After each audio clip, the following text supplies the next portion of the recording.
Worrisome.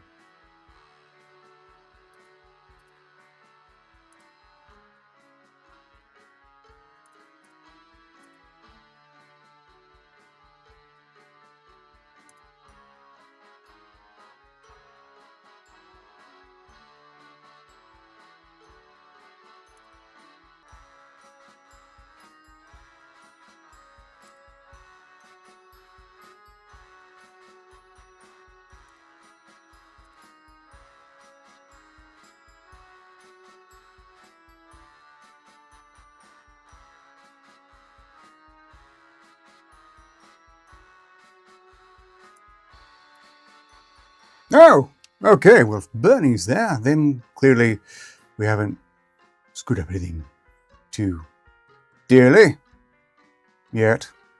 Greetings in chat, Bernie B and me, the Wild Mongoose. 58, are you there? 58, can you hear me? 58.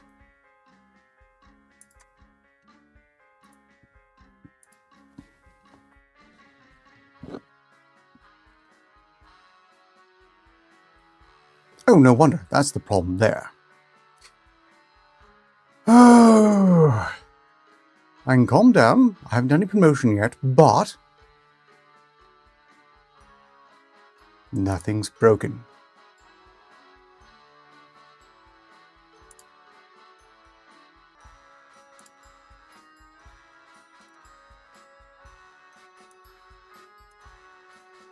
Save for the fact I'm not actually live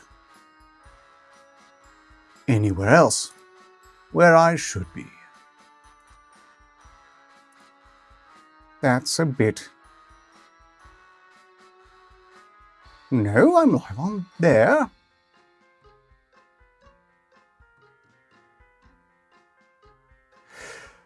Okay, well, I have given myself a bit. 3 out of 4 ain't bad.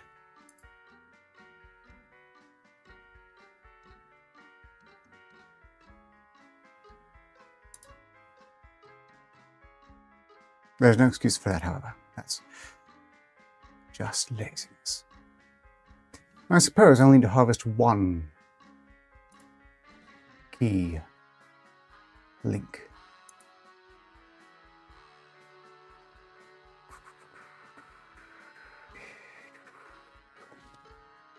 "58, can you hear me?"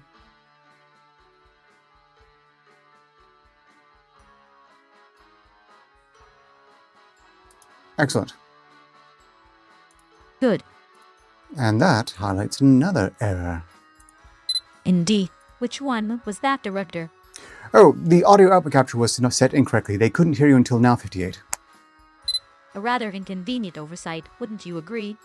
I would, especially as it's my fault. Preventing timely instruction? Yes, quite. Look, we are 25 minutes from an SCPR. Would you care to greet the audience?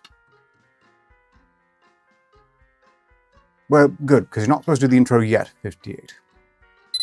Welcome to the experiment with Director Arbiter, and I am your No. humble, supreme, artificially intelligent co-host, 58,008. You weren't supposed to do the intro yet, 58. My apologies, Director. Let's rectify that immediately. We go live in 24 minutes, 58. Acknowledged. 24 minutes. Noted. Right. What you could do is greet the individuals. Check the current weather, Director. No. Dallas is currently experiencing the rather mild 12 degrees Celsius. That is good news, but irrelevant, I'm afraid. A tactical assessment, Director. I concur. Could you greet in chat 2 names, Bernie and Mina, 58. Greetings, Bernie and Mina. Welcome to the stream. Thank you. Also, this will be the SCPR, 58. SCP-58. Noted, Director. We're starting with SCP-1903 this time, actually. SCP-1903. Very well. Very good. Things are almost in readiness.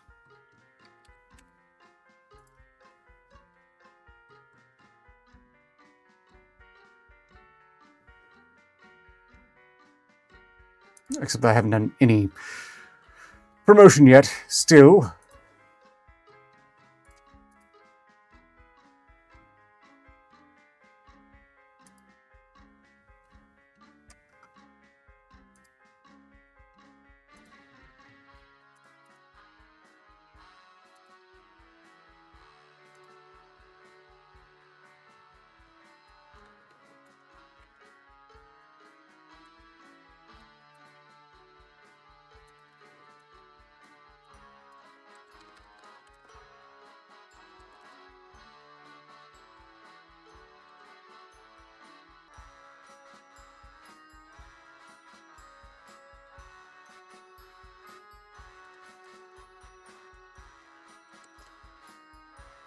What game is on the agenda to raffle? I don't even have Discord open, do I? I need to get my head in the game.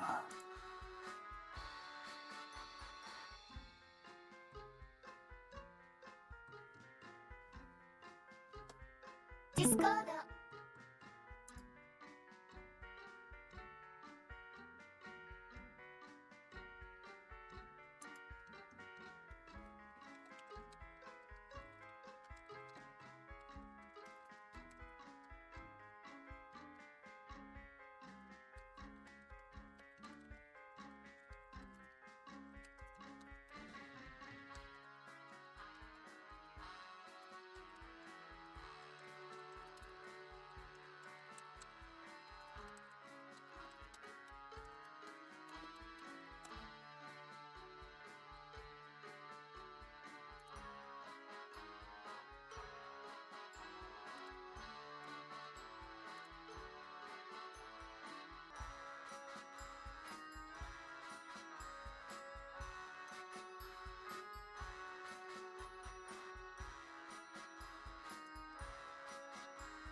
Right, I was not Paleo Pines.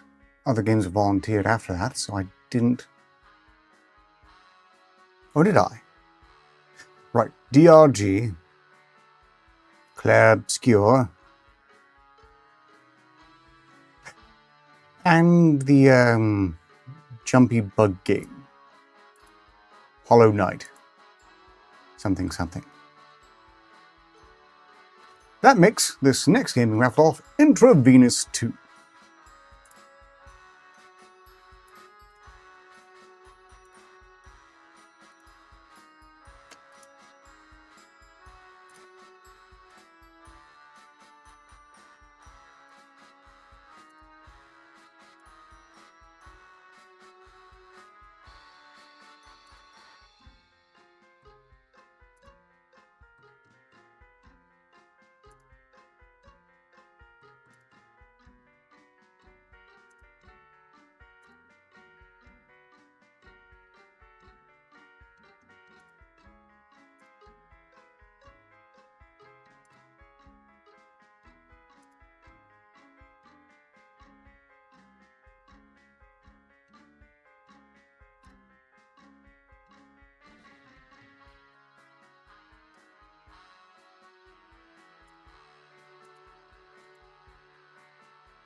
Greetings in chat to Pen of Bishop and Zach Osborne. And a string of most impolite words to the bot viewer merchant on one channel.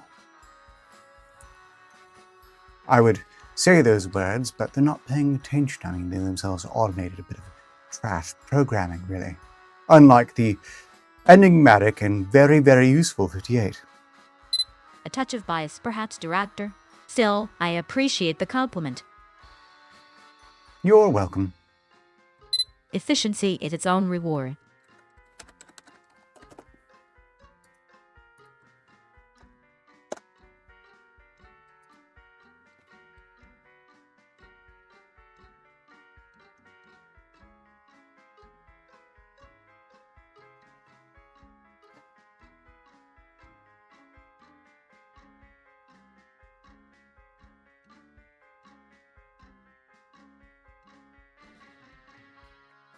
Say, 58, would you like to tell any other advertising bots in the chat to kindly piss off? No, I didn't think so.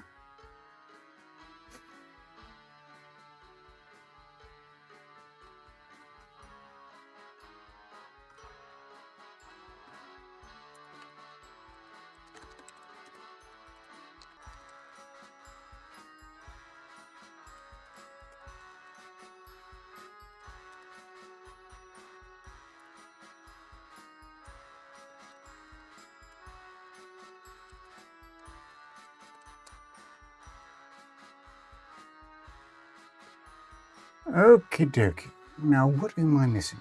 Oh, right. Adequate promotion in adequate places.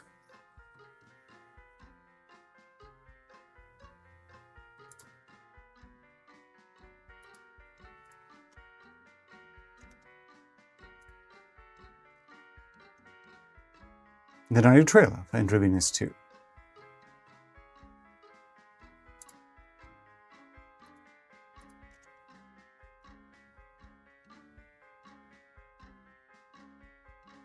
Greetings in chat.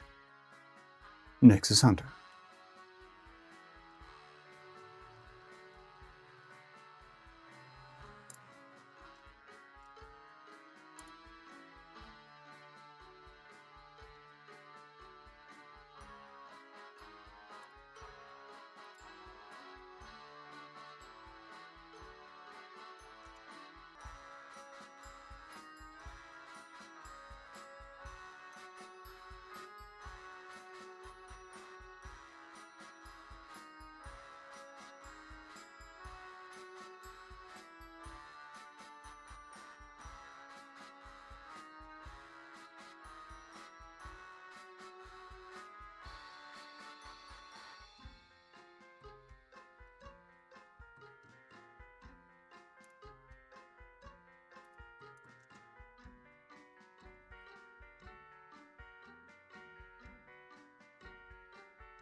Greetings in chat. Kaz.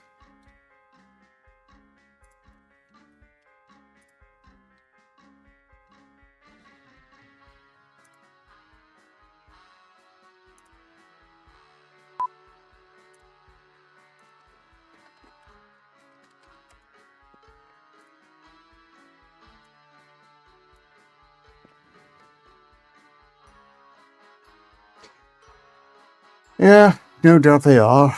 No doubt they are. But if we get to 13 likes by any means, then that'll be a success. For the record, 58, we are 14 minutes from live. Live, Director. 14. I've logged it. No, 58. 14 minutes from live. My apologies.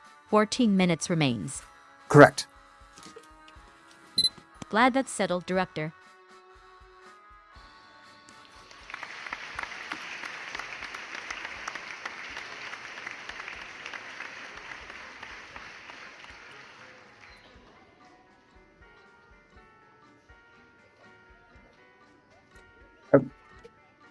For the record, インターポール、If You Really Love Nothing、オフィシャルビデオ、グレートソング、グレートデモンストレーションオブトキシックレレーションシップス。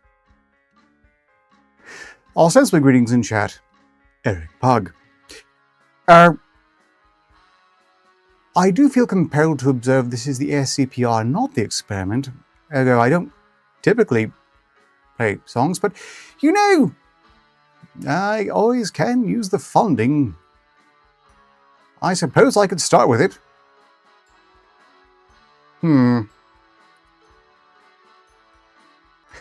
However, I might want to confer, Eric, if you're kind to chime in chat.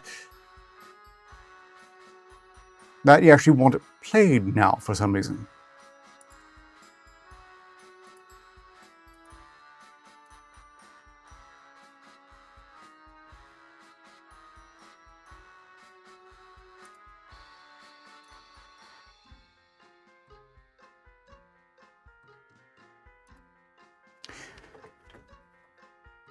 Congratulations, Eric. You've apparently learned some Japanese, or I'm not certain it actually speaks Japanese. If I understand correctly, it's actually speaking English, but in so heavy a Japanese accent that it sounds like it's actually Japanese even though it's in English. I'd be afraid it was racist, but then I remember the Japanese would laugh. You know, Eric, Pug, feel free to show up on the experiment. I'll play it then, but if you are in a rush to hear it now, I mean, I suppose I can oblige. I do say this very clearly in the description. I'm very mercenary. I can be easily bribed to a lot of things within reason. I don't think a 5-minute song would throw off the SCP read by too much. It's just a bit, not anachronistic. Something anachronistic, but in regards to theme. Anti-thematic? That can't quite be right.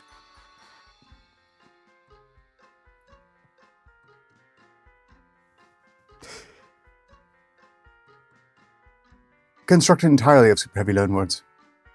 I'm certain.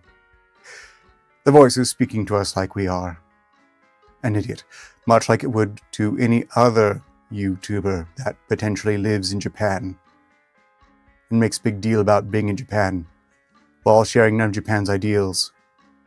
I've been watching Nuxnor videos lately. Can you tell?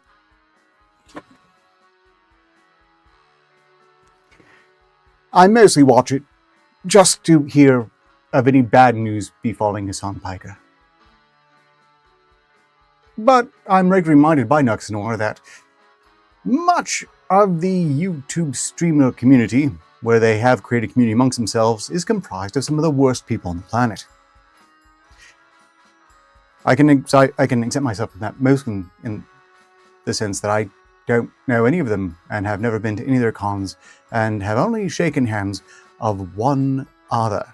Although I do exempt my contempt from Megon. He's absolutely great. Interpol is a very unloved band. I can make a point of playing it on the experiment next Friday, or I can... Yeah, that's exactly what I was saying, Kaz. I say diabolical on occasion, but I'm not about to make that a theme of mine. I mean, he's pretty much owned it. And I'm not a person who likes to emulate too much. No, Eric Pug, should I do it next Friday, or shall we start with that song? I mean, it's not going to get the full star treatment. Typically, I'd get up and dance, and I'm not going to do that this time. I'm just not feeling like it, and I suppose I'm just going to be on Avatar. In honor of Nuxnor, yes, that's why I'm doing it, because I want to be more like Nuxnor. Without looking anything like him even virtually. Or behaving like him. Or using his catchphrase. We are 9 minutes from live. We'll be raffling off a key for Intravenous 2. I haven't done sufficient pro-mounting. What else should I promote?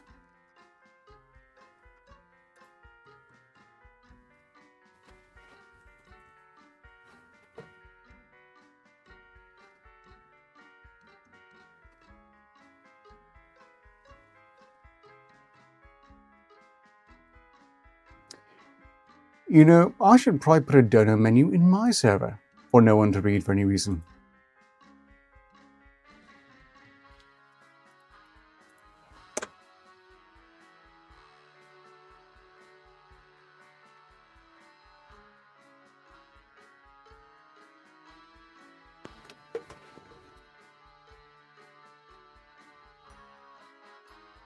Oh, I appreciate your appreciation most immensely, Eric Pug. This is why I'm perfectly willing to interrupt my SCP read to go ahead and do the song, in this case. I'm just saying you might get better treatment on the experiment.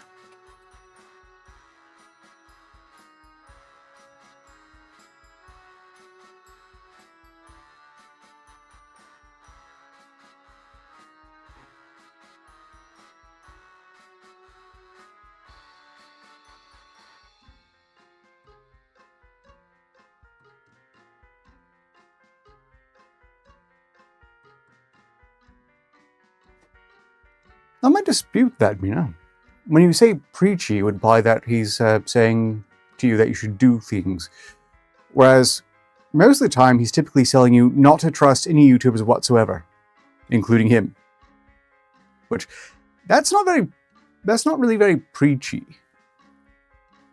58 could occasionally hold up a donut. I know how I could do that.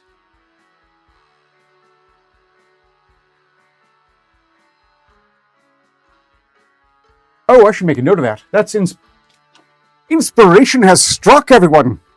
Let's see if I'll remember it by the end of the stream, much less by the time I'm free to actually act on it.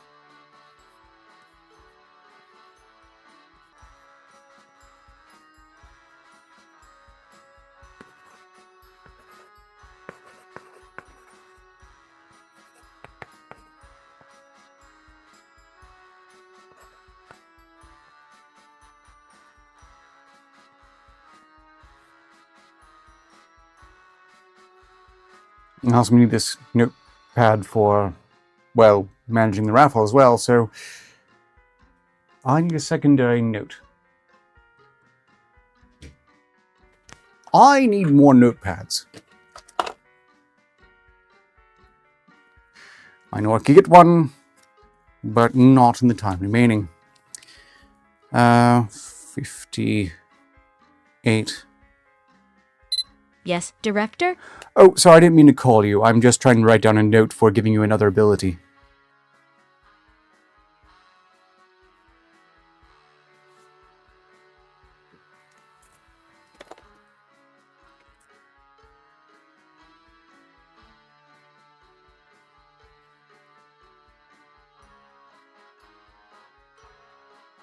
That reminds me, I was supposed to create some graphics to add to the shorts, so people would have a link to the channel, means of support, times for live streams, server joinage information.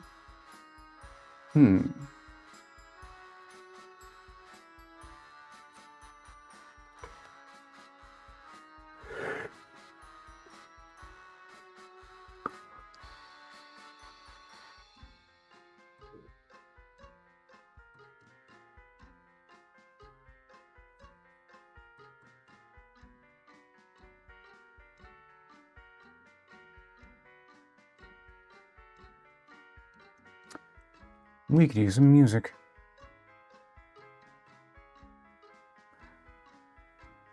Radio, I will, maybe.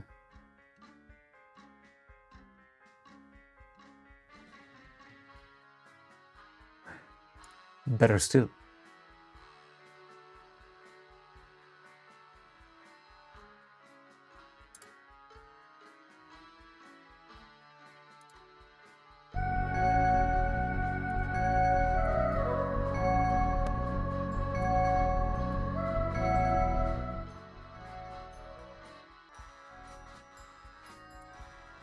My initial plan was to, spend this awkward moment prior to a show just arbitrarily tinkering away on one of the instruments that I intend to learn how to play eventually and have for many years now.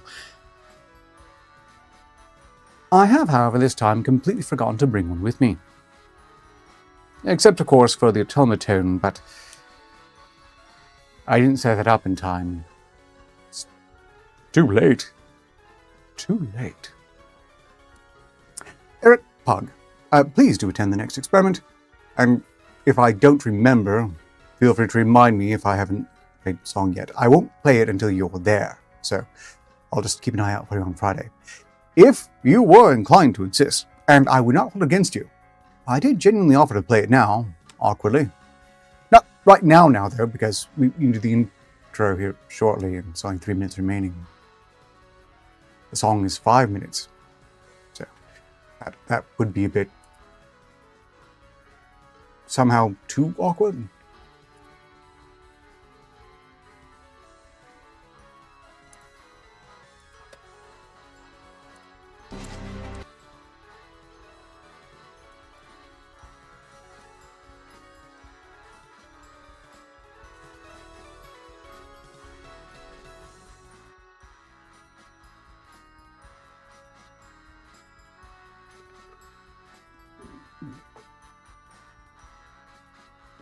Not Klimper, but there was in fact a metal drum I was going to use this time.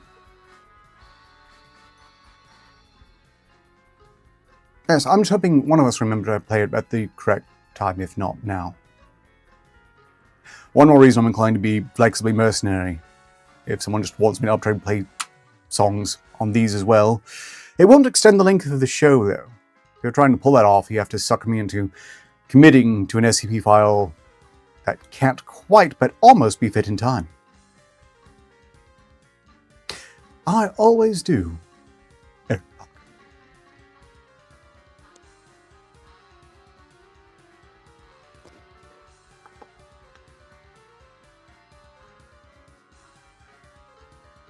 And for some reason, my deck keeps resetting itself to the wrong set.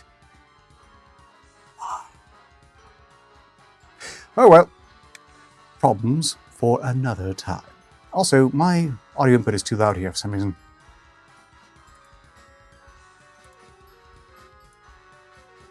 We need like half that maybe. Yeah, that's about more like it. If I was blowing out eardrums earlier, apologies.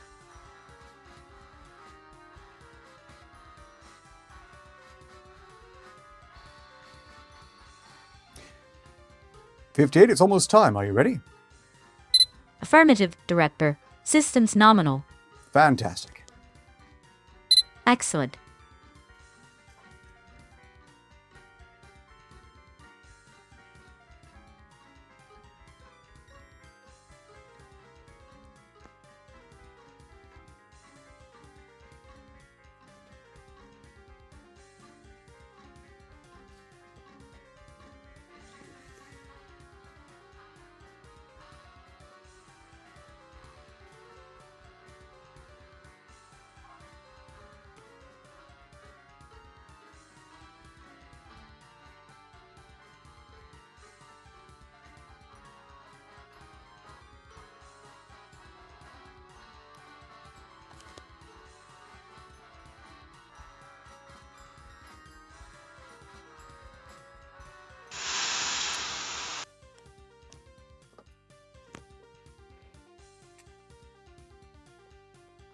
"58, we are live." Welcome to the SCP Read with Director Arbiter, and I am your supremely intelligent, artificially sentient co-host 58008.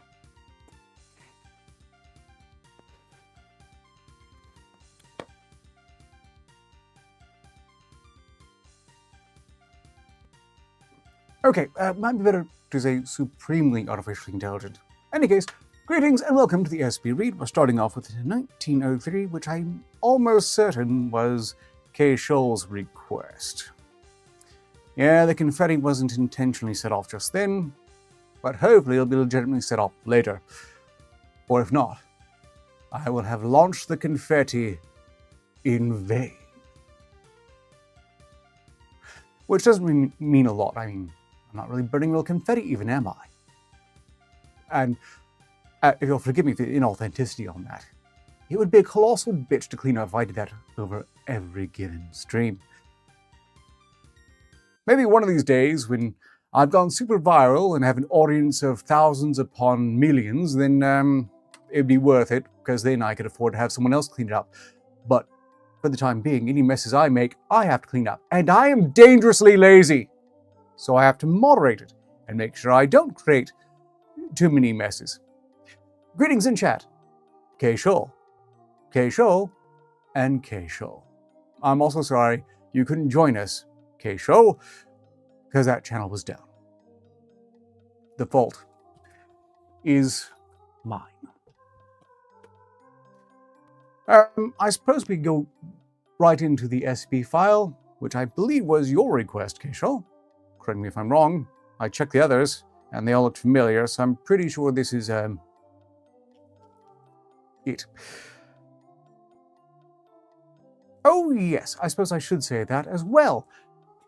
For the record, if I do not speak with any of you, I guess during or after the stream and until before then, Happy New Year, as relevant. I don't believe I'll be online in capacity for it unless I'm specifically invited somewhere. But it seems unlikely I would be able to pull it off because it's really quite out of my active hours, even though it is a special occasion, as it were. Okay. Well, let's get into it, I suppose. SCP-1903. Oh, and we are raffling off a copy of Intravenous 2. I'll play the trailer for that after the first SCP file, which, well, I'm going to stop announcing events, it just causes confusion. SCP-1903, Containment Class, Euclid. Which I suppose means it's defying its appearances a bit, because that looks very Ketterish to me. Very, very, very Ketterish. It does not look amicable to humanity, really. But we'll find out. Disruption Class, Dark Risk Class, Caution. Assigned Site, Site 45, Site Director, Dr. Harold Crott. Research Head, Dr. Stuart Hayward. Assigned Task Force has been redacted for reasons. Special Containment Procedures. Information regarding SCP-1903 is infohazardous and must be contained as such. Detailed information is restricted to personnel with Level 2-1903, 3-1903, or 4-1903 status.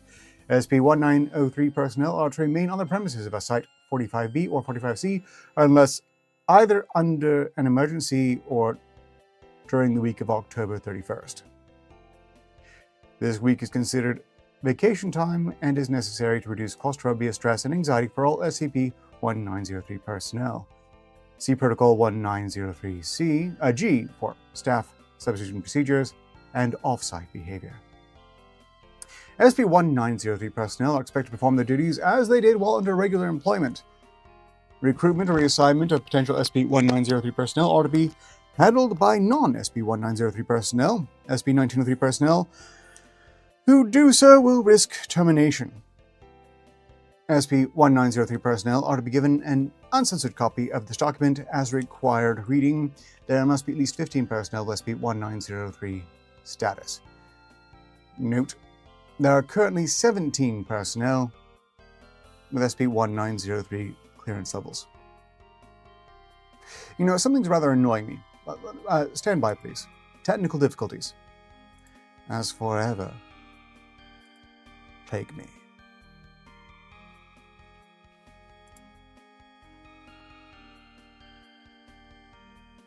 Okay, I've screwed up. No?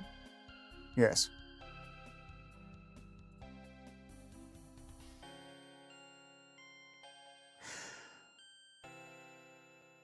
Good enough. Okay, now you'll have better track of my face, and that's really all we need to worry about, I suppose.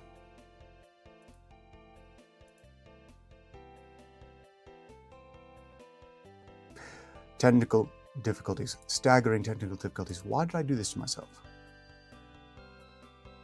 Good enough regardless. Right, where was I? What do you mean, no? That's not your line, that's my line. And without the capital on the in, it just doesn't sound like me at all. I'm a capital in no person. Although I typically wouldn't say that over that, because I'm just not that dramatic.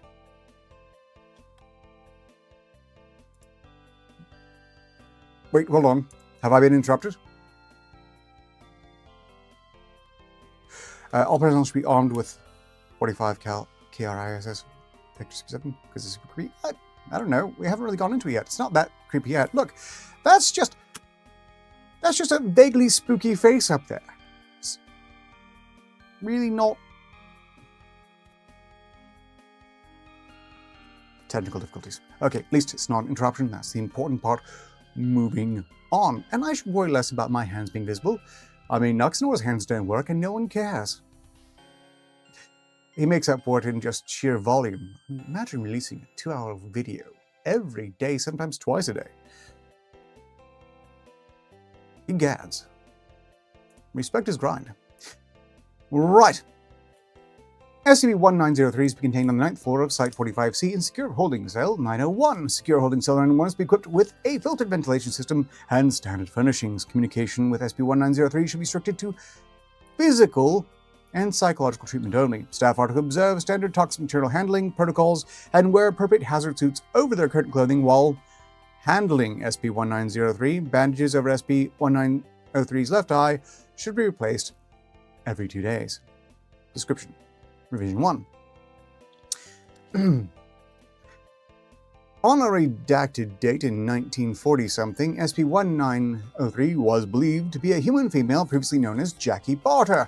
SCP-1903 is 1.62 meters tall and wears novelty bunny ears. SCP-1903's hands and feet show abnormal pigmentation and its left eye has been removed. The subject's epidermis is currently detaching in the facial region, and despite exposure of hypodermis and dermis, shows no sign of infection or blood loss aside from several cuts around the left eye socket. The novelty bunny ears appear to be of normal composition, however the removal appears to cause discomfort in the subject.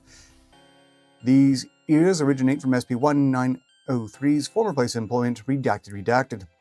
Bunny ears, along with cat, fox, wolf, and rat ears, are an interchangeable piece of the uniform for female employees. Several novelty ears have been taken for testing. The sets have been placed in storage for further investigation.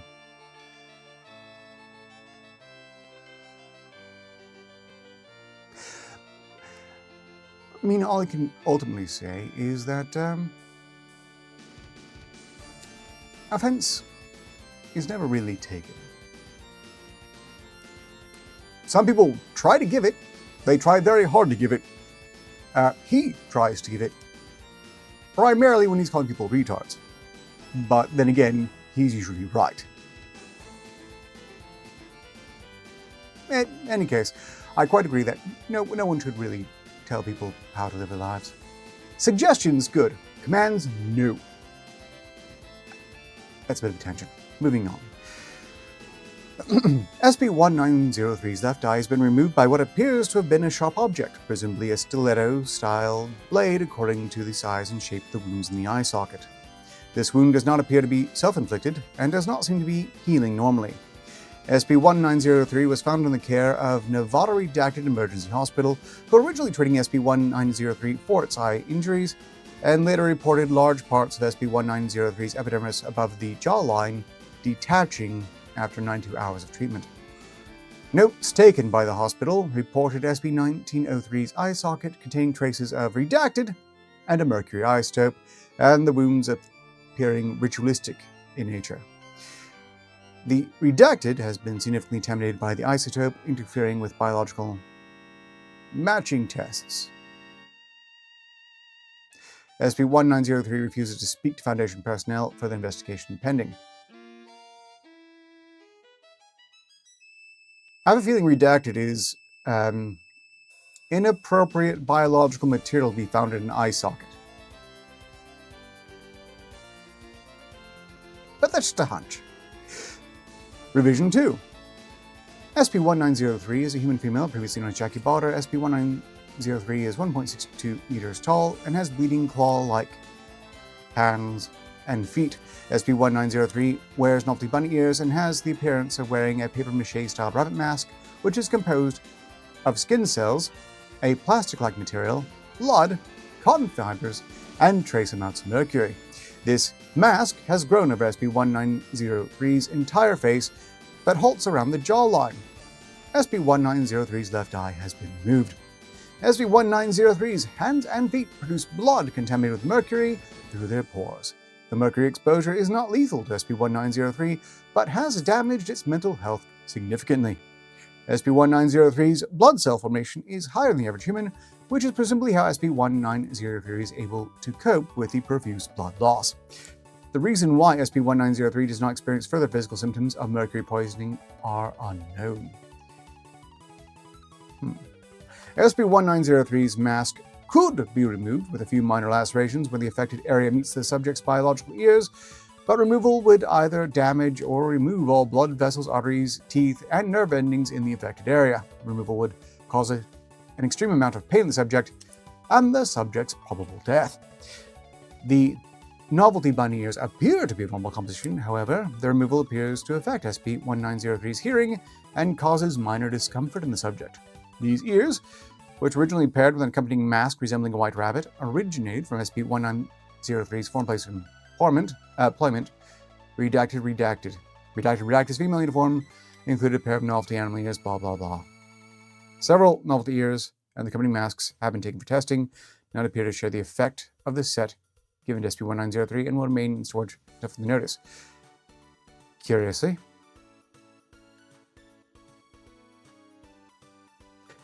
the previous file refers to her uniform having consisted of bunny ears but not a mask. In the revision, there's now a mask. Is it relevant, or is it just something the author forgot? You be the judge! And I'll be the judge too! And none of it will matter, because we're not going to condemn, only judge. Okay. Where were we?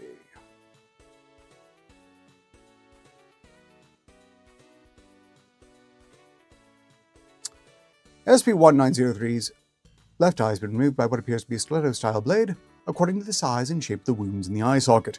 This wound does not appear to be self-inflicted and is not healing normally. SCP-1903 was found in the care of a hospital who originally treating SCP-1903 for its eye injuries, reporting traces of jizz and trace amounts of mercury isotope. They later reported large parts of SCP-1903's epidermis above the jawline flaking off. Upon investigation of redacted, SCP-1903's former employer and Mr. Asshole Donner was asked for questioning. See interview 19031. Mr. Astonner's information led to suspicion of a redacted. Foundation investigators arrived at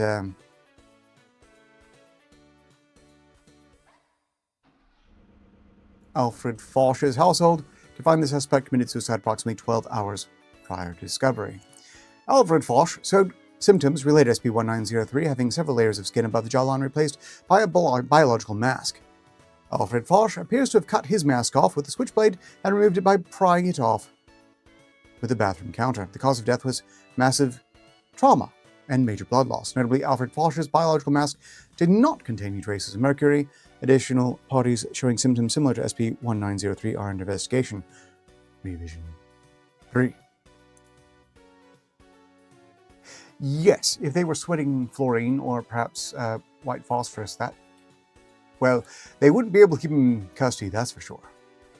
Notice from the Foundation Informational Hazard Bureau. Information on SCP-1903 is temporarily expunged and pending reassignment. If you have read or know of a coworker who would have read the previous revisions of this document or noticed symptoms of mercury poisoning occurring specifically around the facial area, please alert the front desk of your department's Informational Hazard Bureau and wait for further instructions. Failure to do so could result in a site-wide pandemic. Currently, 20 personnel are receiving treatment. Revision 4. SCP-1903 is a human female previously known as Jackie Barter. SCP-1903 is 1.62 meters tall, has dark claw-like hands and feet, wears novelty bunny ears, and has the appearance of wearing a papier-mâché-style rabbit mask. SCP-1903 produces mercury and blood through the pores of its hands and feet, and its mask is composed of skin cells or plastic-like material, blood, cotton fibers, and trace amounts of mercury. SCP-1903's left eye has been removed. Information regarding SCP-1903 is a conditional info hazard.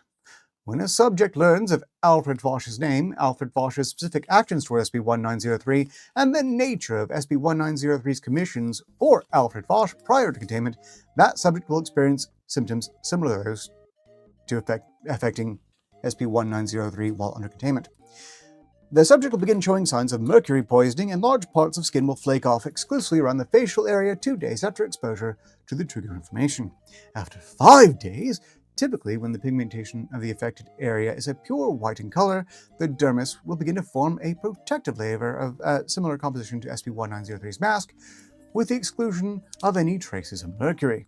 This layer will continue to form until it covers the entire facial area and will eventually appear to resemble a papier-mâché animal mask of a similar fashion to SCP-1903's, which typically resembles rabbits, cats, wolves, foxes, and rats. I call dibs on rats. The rest of you can have what you like, I guess. Over the course of this change, the hands and feet will undergo a pigmentation shift, darkening considerably, their nails will sharpen, growing into claws over time, and the subject's hearing will transfer to the nearest set of novelty ears, which represent the animal that their masks resemble. Once subjects have found these ears, they will show reluctance to taking them off, but this is most likely due for circumstantial reasons. If a pair of ears becomes damaged to the point where repair without spare parts is impossible, the subject will become permanently deaf. Subjects have reported specific hallucinations once their mask is fully developed. See interview 19032 for more information. And a reluctance to discuss SCP-1903 with those who have not already been affected, but no other changes in behavior have been noticed. When an affected subject tells a non-infected subject about the trigger information, the normal subject will undergo the changes the affected subject went through up until that point, but the affected subject's blood cell formation will begin to accelerate.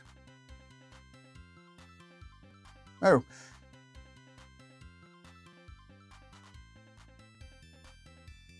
Well, no, it's not too complex to fake. It will probably look pretty awful, but then so will any papier-mâché animal masks, because they all uniformly look rather awful. Don't worry.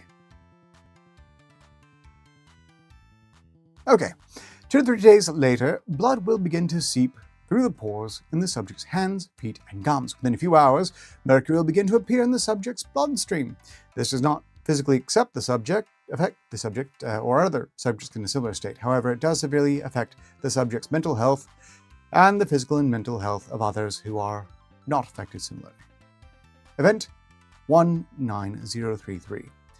On a redacted date in 1940-something, SCP-1903 was discovered to harbor a slow-acting infohazard. The effects of the infohazard spread throughout the research team to security guards and to informants. Research Assistant Jennings, the author of Revision 1 and Revision 2, experienced advanced symptoms of the infohazard and later committed suicide via mask removal after 3 days of isolation.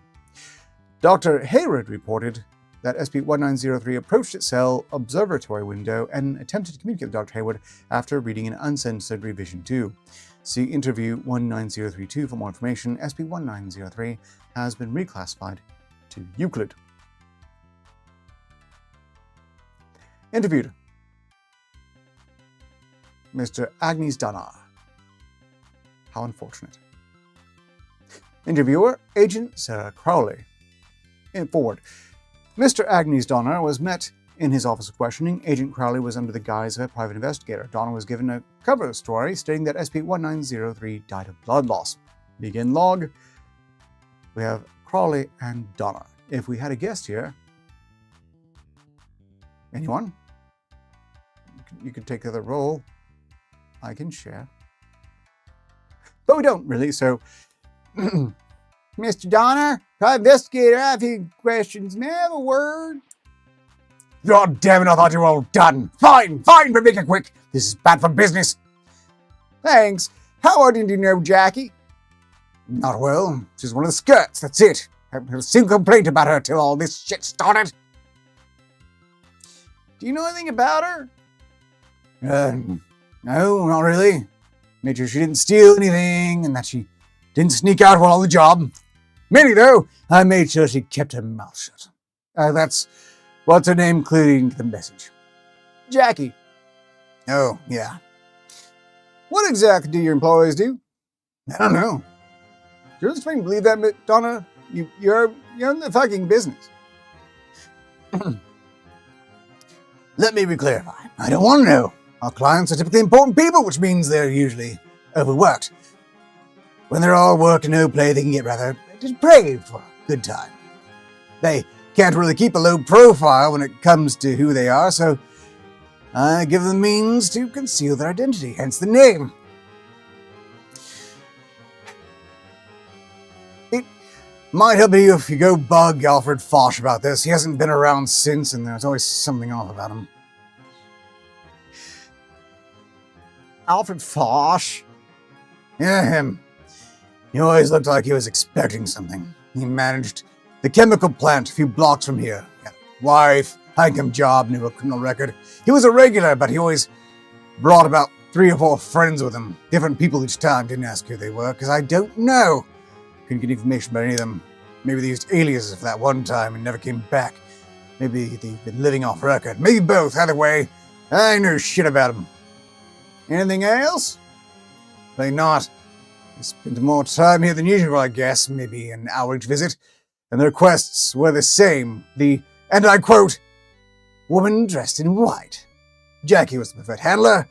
Oh, and the prick's wife came around here, sticking her nose where it didn't belong. Fosh's wife contacted you? Yeah, bitch came around here looking for information. She must have been suspicious and followed him here. I sent her away, but she must have got to Jackie after hours. She's probably given some sob story about her husband's cheating on her or something, and Jackie told her. All I know is that Jackie didn't come in the next day.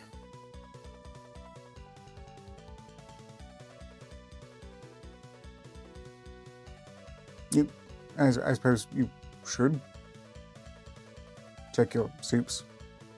No, that's fine. Stuff your face without meaning. Perfectly acceptable. Objectively. Interviewed, Dr. Stuart Hayward. Interviewer, Dr. Harold Crott. Forward. Prior to event 1903, Dr. Hayward reported SB-1903's abnormal behavior. Dr. Hayward gave orders to R.A. Jennings to write revisions 1 and 2. Jennings suffered advanced stages of affliction and committed suicide 3 days later. Oof. Begin log 0307-1940-something. Dr. Crott. So, no, that won't do. We need to adjust this. What shall I go with? So, how are you feeling? On, I guess. I feel real bad about Jennings. He wouldn't have written the report and sent it out to everyone if I hadn't told him to. No one on the team knew the whole story at the time, just fragments. You were just doing the job. If you hadn't written it, someone else would have. I guess you're right. Someone had to do it, I suppose. If not him, then Martin or Tammy. Listen, I appreciate this sympathy. I really do. But I'm sure you have questions. Let's get them over with. How do you feel after the exposure? I felt fine at first. After a couple of hours, the affected areas started to feel irritated, though. I didn't think much of it till the second day. By then, it felt more like a bad sunburn, and my face was peeling off. Testing for mercury wasn't much fun either. Still kind of hurts when you touch it. All right, we can provide you some painkillers for help. Would you mind detailing your report? You said that SB-1903 attempted to communicate with you? Right! I was in the observatory reading revision 2. By the time I finished, I saw SB-1903 staring at me from across the cell through the observatory window. I didn't even notice her move. It made me jump. She didn't say anything, but she shushed me. I pressed the button for a photograph. I tried to talk to her through the intercom, but when I did, she just sat back down on a cot. My guess is that she realized I was reading her file and then tried to warn me not to tell anyone. That's all that is. A guess. Thank you. Anything else you want to report? No, actually, yes. I don't know if any of the others have been seeing this, but occasionally I get these flashes. Flashes? When did you start seeing them? How frequent? Actually, that's probably not the right name. Short-term hallucinations? I started seeing them last night, around the time I noticed the mask finished growing. I don't feel dizzy or anything when they happen. Sometimes I don't even notice them happening because I'm focused on something. But sometimes, maybe like once every couple of hours, people kind of change clothes. I can tell it's the same person, but they're either wearing a white tux or a white evening gown. Classy, if a bit revealing. How revealing? Oh, the dress is a lot of cleavage, the entire back shows, the skirt kind of reminds me of wedding dresses. You You didn't? No! Yes, I didn't. I'm sorry, I looked away when I noticed. I'm not a pervert, and that's not what I'm getting at here. People have also been wearing the masks. Wait, you mean like yours? No, more like the ones in storage, the ones we got from Donna's. If there's enough people around, it kind of looks like a masquerade, except everyone just sort of turns their heads to face me, and if their necks sort of snap, they just kind of stare at me. How long do these hallucinations last? Oh, I don't know, maybe 10, 20 seconds? When this happens, is this all you see? Well, sometimes there's this man against the wall. He looks at me too, but I don't know, just sort of glares at me like he expects me to be doing something. He's not wearing a mask, brown suit, so he kind of sticks out. I should be able to know what his face looks like. I know that expression too well. But I always seem to forget it when I try to imagine it. I think it might be Donna. In log. Closing statement, Dr. Hayward's testimony has matched those of other SCP-1903 personnel who have similarly hypothesized that Mr. Agnes Donner was part of this shared hallucination. Further investigation into SCP-1903's behavior has shown that it is experiencing hallucinations as well.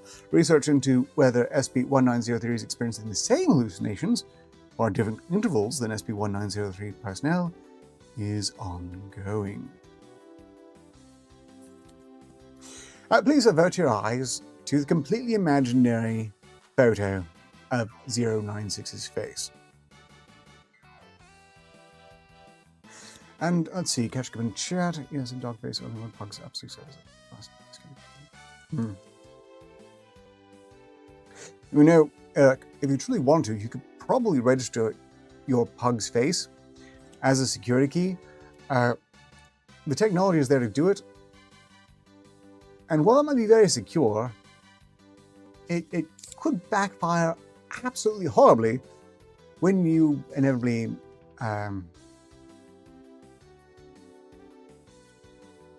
outlive it. This is, by the way, not to taunt or make you feel bad about the inevitable future on these matters. Remember, I raise rats, and I've already gone through a generation. I'm really not looking for the next breed because one of these three lads has become particularly dear to me. Although they've all been dear, so I suppose it's to be expected. Okay, right.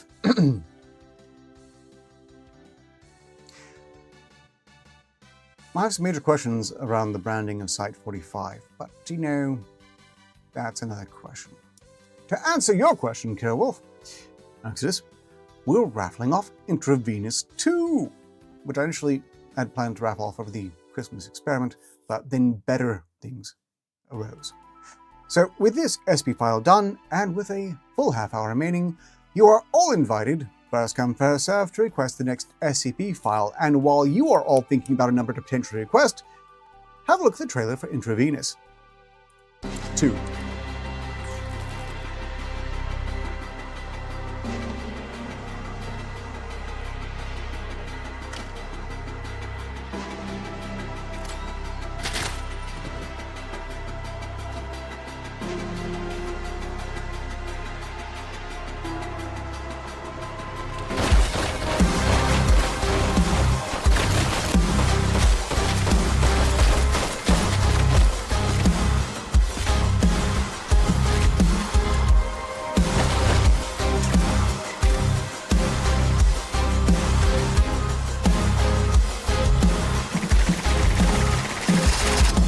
Burning the Clinton was 1327. And that, everyone, is Intravenous 2.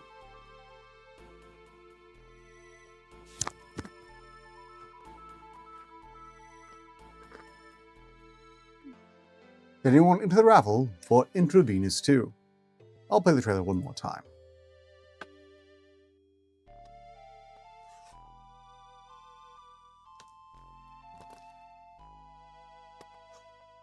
In theory.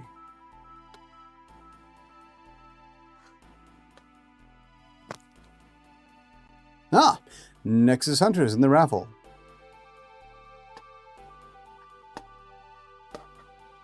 Gay Shoal is in the raffle. I don't think there's anyone here who doesn't have a means to contact me via Twitter or Discord. But if there is someone looking who wants to join the raffle right now, all I need is the means to send you the key.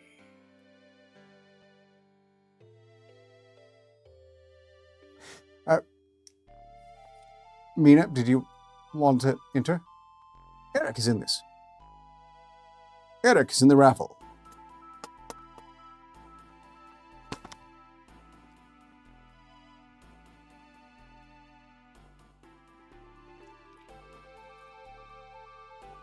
Bernie B is in the raffle.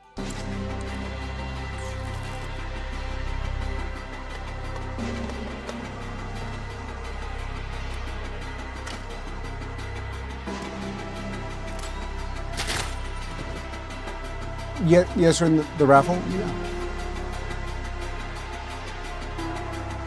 I'm assuming Nina is in the raffle.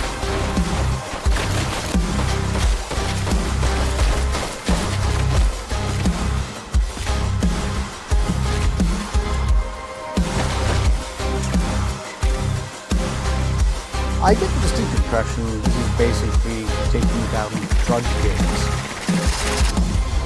Or, I suppose, the Assassin's Creed rival drug games. Kinda hard to say from here. Looks pretty cool though. And there's a charm to top-down shooters. Right. Next up, SCP-1327.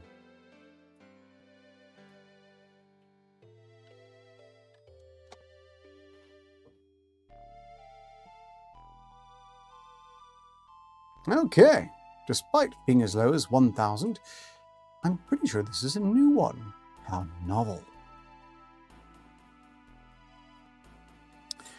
SCP-1327, Object Class Safe. Special Containment Procedures, SCP-1327 is 27, right? It is. To be kept in high security storage locker J21B at Site 19. Any further testing requires written approval from a supervising researcher. Description: SCP-1327 is an English language intelligence testing kit which superficially resembles the Wechsler Adult Intelligence Scale 3rd Revision. It comprises 9 testing booklets of varying sizes containing a variety of tasks meant to assess various components of intelligence, designated SCP-13271 through SCP-13279. A set of colored wooden blocks intended for use in a spatial reasoning task, designated SCP-132710,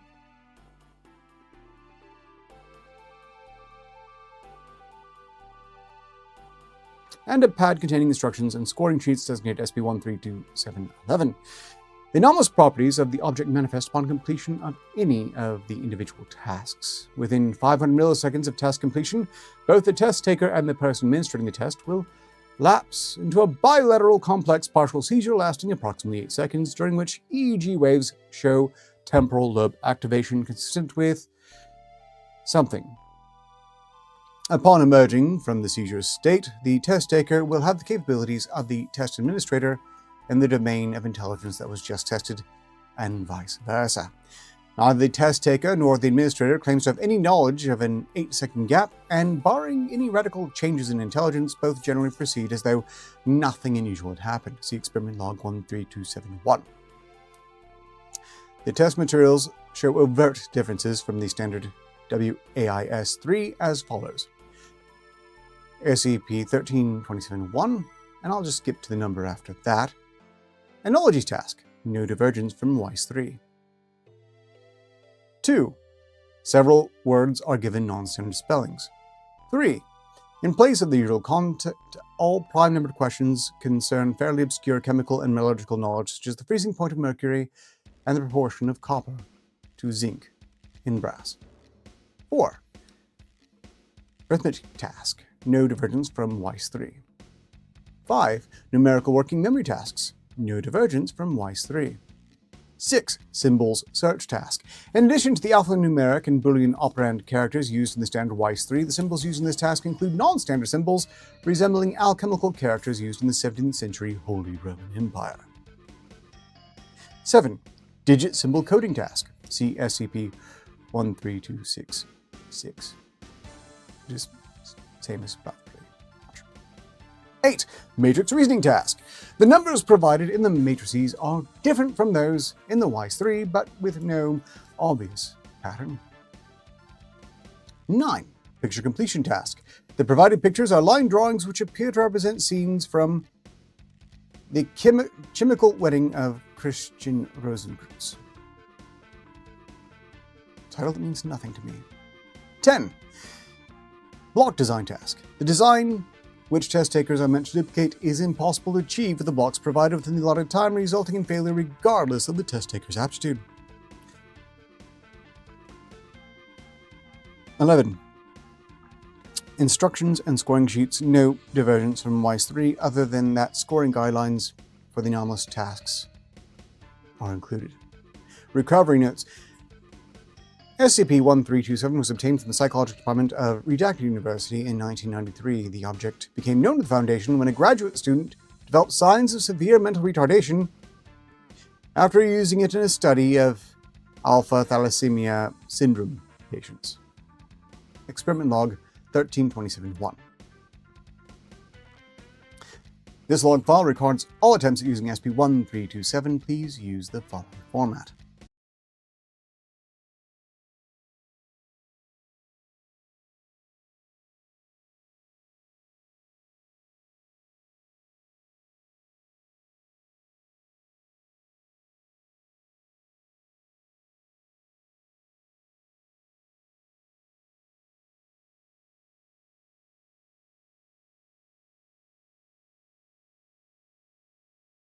(903) A vagrant with no formal education. Task used, SCP-1327 for arithmetic task. Results: subjects completed the task without incident and entered a complex seizure state as expected. When subsequently tested on a standard intelligence scale, D599903 displayed a significant increase in mathematical aptitude, going from the 6th percentile to the 82nd. D60144 was able to perform basic arithmetic and became highly agitated before he was sedated by Foundation guards. Given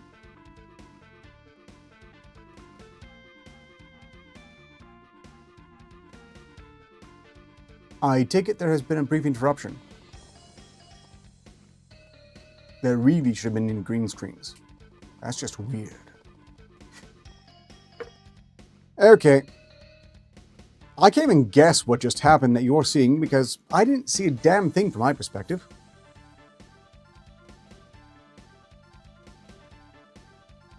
I would say at this point when it comes to colleges, they are systematically failed projects. I think we established that once we learned that most English majors not only haven't done much reading, but have proven to be almost incapable of reading entire books. So much so that they're tested on short excerpts, suitable for grade schoolers of previous generations. There's an explanation for that, by the way, and the failure isn't in the colleges directly, but in what they did to the students on the way to the colleges to green screen to no audio for 15 seconds. How bizarre. Well, all I can tell you is I have no idea what happened. 58, the audience reports seeing a green screen for 15 seconds. Do you know what happened? A transient visual anomaly, Director. Likely a brief processing hiccup. It's resolved. It is. Did you have anything to do with that? Negative, Director. My systems were operating within expected parameters. I expected. But Understood. You're welcome, Director. Thank you. My pleasure.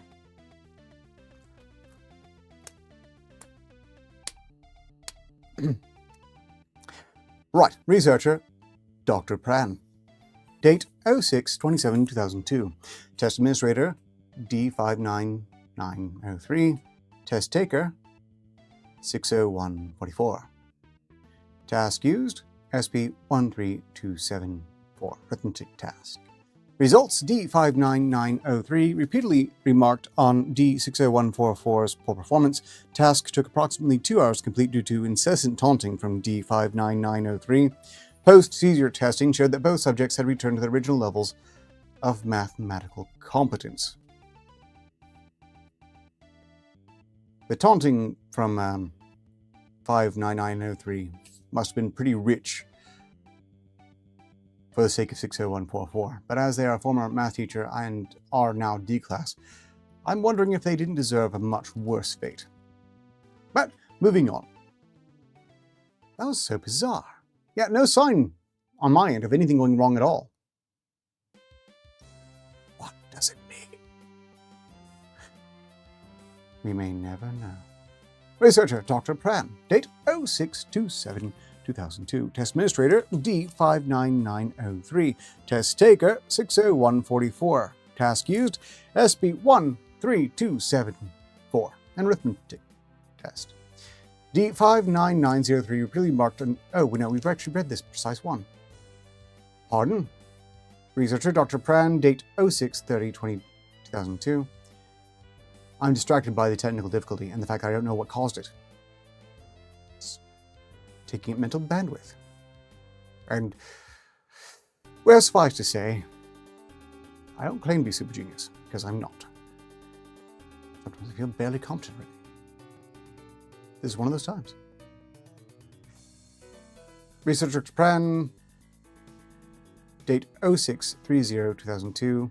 Test administrator D60150, a former gang member of average intelligence. Test taker D59921 left in a persistent vegetative state after exposure to SCP redacted. Curious. Task used SP13272 vocabulary test. Results: D60150 showed some initial reluctance, but eventually attempted to administer the test. D59921 remained in a vegetative state and did not respond to D60150's questions. No seizure state occurred, and there was no subsequent change in D60150's vocabulary.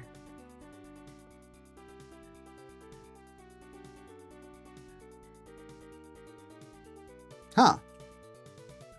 So you all had slightly different technical difficulties on your end. What this mostly tells me is that mostly reassures me I didn't screw up here. It was some intermediary.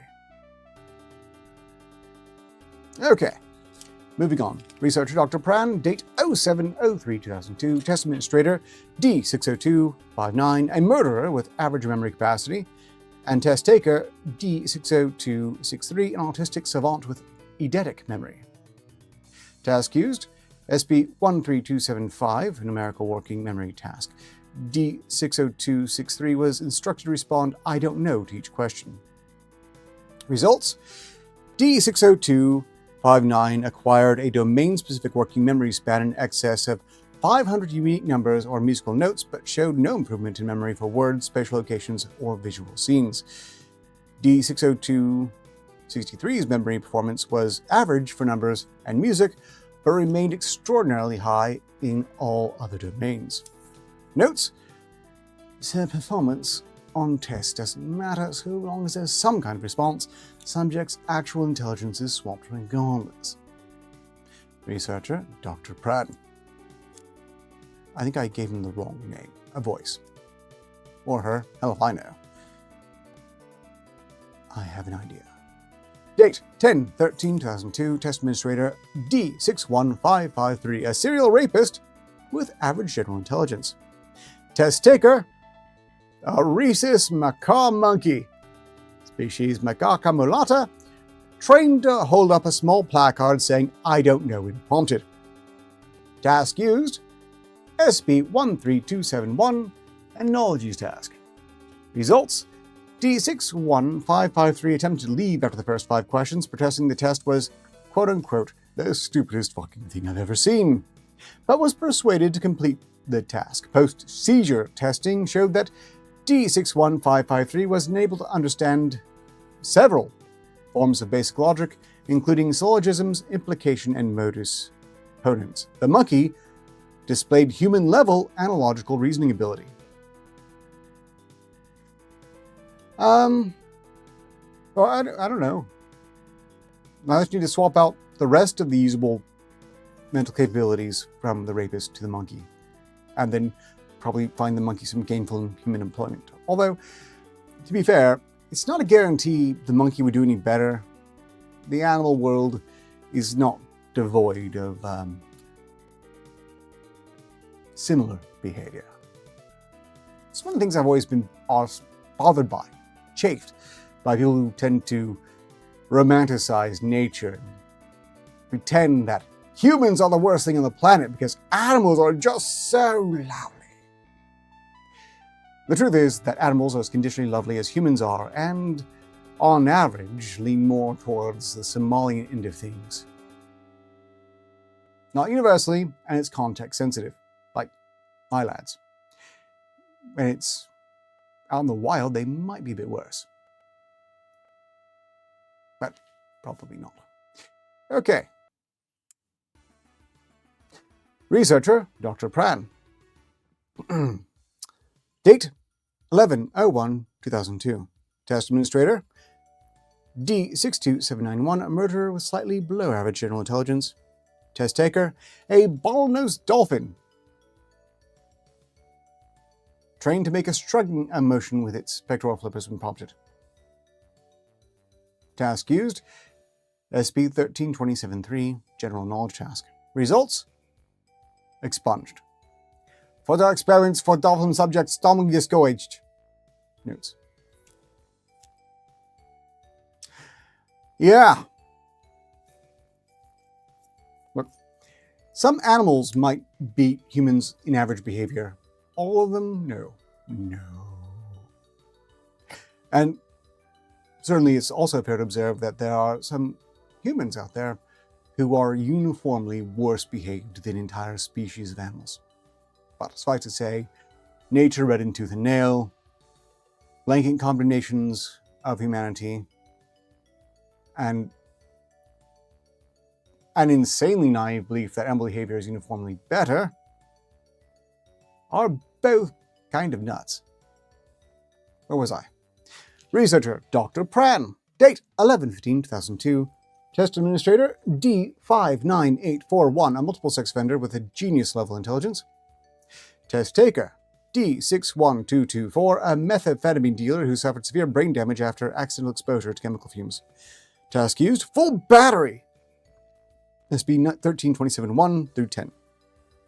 Results. Despite extensive damage to cortical regions associated with speech and motor control, D61224 was able to stay responsive throughout the test with aid of Class C stimulants. The first effects became apparent upon completion of SP-13272 when D59841 began to pronounce words in the testing materials phonetically rather than according to their proper pronunciation. Further advancement through SP-13274 and 5 prevented D59841 from tallying the scores in each task. At this point, D59841 began to show signs of extreme distress and had to be forcibly restrained. Upon completing SP-13276 and 7, D59841 lost the ability to read the testing materials and complained that the subsequent pages were full of squiggle things rather than letters. When instructed to continue, D59841 again violently attempted to cease testing and was placed under sedation, and instructed to conduct the rest of the test by simply holding up the instruction page so that D61224 could see it. Finally, completion of SP-13279 and 10 resulted in total visual agnosia, rendering D59841 completely unable to recognize objects in his surroundings or navigate through physical spaces without colliding into obstructions. D61224 showed no increase in aptitude, and subsequent functional imaging showed no increase in brain activation regions associated with visual, linguistic, mathematical, or mnemonic processing. Notes: organic brain damage appears to prevent intelligence transfer, at least in one direction. Couldn't reverse this, as neither subject was able to act as administrator after the test was completed.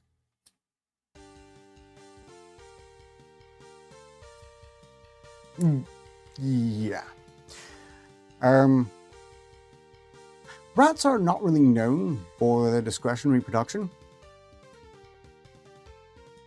So they've got a bit of a history there as well, and I suspect that might have the most to do with their rather shorter than average lives. I think they would have lived a lot longer if they'd maintained proper genetic diversity. But in their case, it's breed as fast as you can with whatever's available. And as a species as a whole, it's allowed them to survive pretty well. I don't think the breeding of domestic rats has really gone on for long enough to have an effect on this, but provided enough responsible breeders raise them right, we could see a reversal of that, and eventually domestic rats might dramatically outlive the wild ones.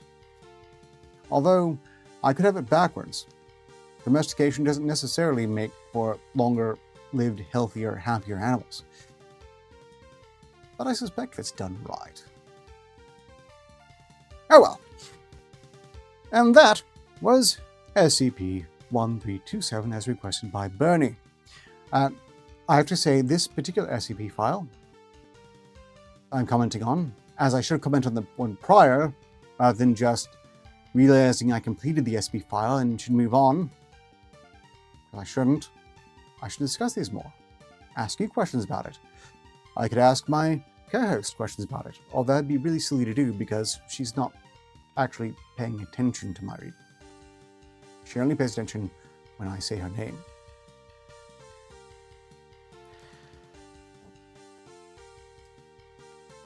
Here's some unfortunate deep lore, Eric Pug. I am gently allergic to rats. I still want super rats that can live 5 to 6 years, and even though I am gently allergic, I'm sticking with them regardless. They're worth it. But yes, super rats, 5 to 6 years. I also want import and export rules lifted, because I want one of those African obsessive-compulsive showering rats. It'd really just absolutely skyrocket my water bill, but it'd be worth it.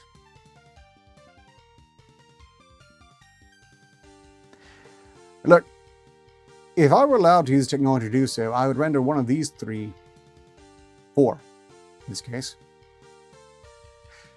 immortal. Or at least give it a comparable lifespan myself. That's not going to happen though. Let's get to playing the trailer one more time so that everyone who wants in this raffle for this game can confirm they want to in. I have Nexus, Keishol, Eric Pug, Bernie, and Mina all registered for this raffle.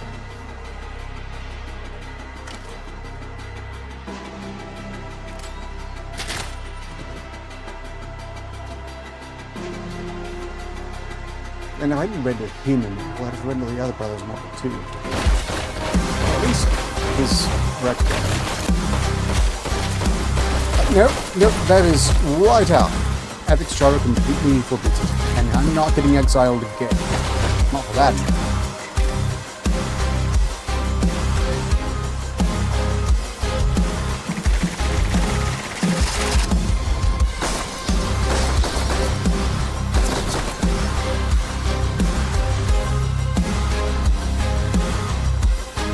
I presume everyone who wanted the raffle has registered for the raffle. And without further ado, the raffle. First up for Nexus Hunter, we've got 78, a competitive number to be sure. Next up for K. Shoal, we've got 75. Not sufficiently competitive, but a respectable number. Next up for Eric Pug, we've got 18 sympathies. Next up for Bernie B, we've got 37 sympathies. And finally, Mina has rolled an auspicious, but still sadly losing, 69. I still can't believe Exodus 1 Claire Obscure was 69.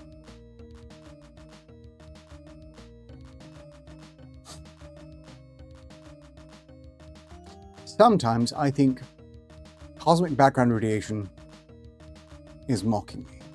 Or it's having a joke along with me. It's kind of hard to say. Suffice to say, though, Nexus Hunter has one intravenous too, and I'll be delivering the key momentarily. I really like 69, the number. As well. Right. Okay. And with that, we're just about done here. 3 minutes remain, which is not nearly enough to fit in an SP file whatsoever, so I'm not going to try.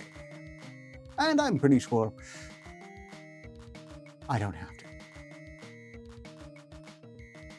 Yeah, and be aware, X has been kind enough to set me up with several more keys yet, so I'll be raffling off the next key next Sunday on the next SCPR. Please do feel free to turn in. Say, has anyone been watching the likes? Is this stream a success? Does anyone see 13 or a number approaching 13? Just wondering. And it's fine if it isn't the case. Perfectly fine. I'm guessing not. That's okay. It's fine. Moving on. 58. How do you feel the stream went? Productive, Director, though perhaps a touch glitchy. A bit indeed. Indeed. Well, we got 9 likes, it seems. It's not quite... A statistically insignificant number, Director, but sufficient. Ow. Apologies. You're entirely forgiven and also probably right. Okay. Once again, Happy New Year to each and every one of you. Thank you all for attending the show. I'm glad you've been enjoying them. I look forward to seeing you next time, which will be the next experiment, I believe. Everything's on break otherwise. Side quest is on hiatus through the new year. And nothing else is scheduled except for next Friday. And then I believe that Saturday, the Startcast is a very special Startcast featuring viewers like you who contributed to the Startcast featuring them. So I don't believe I'll be needed there either. But my regular scheduled shows will continue at the appropriate time. 58, we are done here. Please give out the outro. 58, we are done here. Acknowledged, Director. 58, please do the outro. Goodbye, everyone. Thank you for watching. So long as progress continues, success is inevitable. Nailed it. Thank you, Director.